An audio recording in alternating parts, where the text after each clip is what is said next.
Yok şu hava Süz dilbige şu ana Valı bulmuyor şu hava Soğanulardan deva varla Tırhavlardan dava Sırhavlardan dava varla Soğanulardan yok şor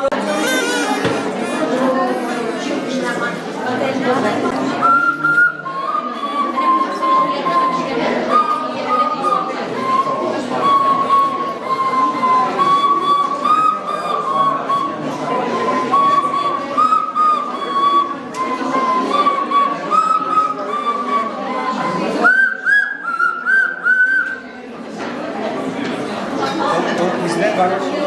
Neyi var? Başka bizlerden en sesi kalırsa cevap gerek yok. Hepsini alır. Hepsini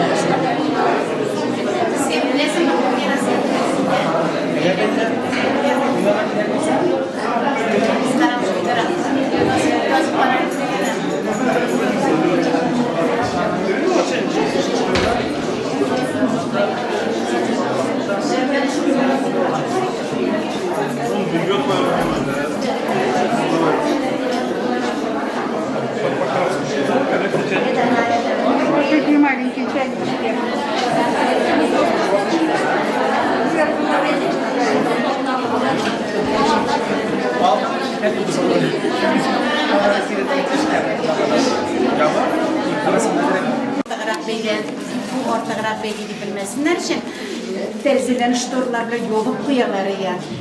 Leginde koy böyle yere falanlar, şu yere kadınlar lamp yolcusunda da bellileri ya.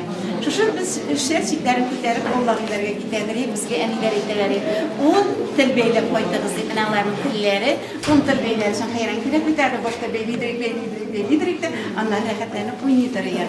Bu şerçikleri bizim zor şeyler belliler, zor şey bellisi bilgen kişi 400 gram mamavala. Mamalıkını boştan neşayı şapıldatıp oyalıyorlar. Ondan sonra neşayı kırıp uyup süteler. Uyukla tüsün monalar, şuşun bir tüske getirsin. Onlar indi yigirlevşiler, yigir ustavlarına teyir. Çünkü 400 gramdan şunday ulu işlerini çıkarırga gerek. Eğer de sen kolunırak ettirip yigirliysen iken, o vakitte senin ulu işler gidip çıkmayı. Anı soğutarga da onlar ışsızırak beybekler edildi. Neşayı ettirip yigirlevşiler dik oyan ustavı.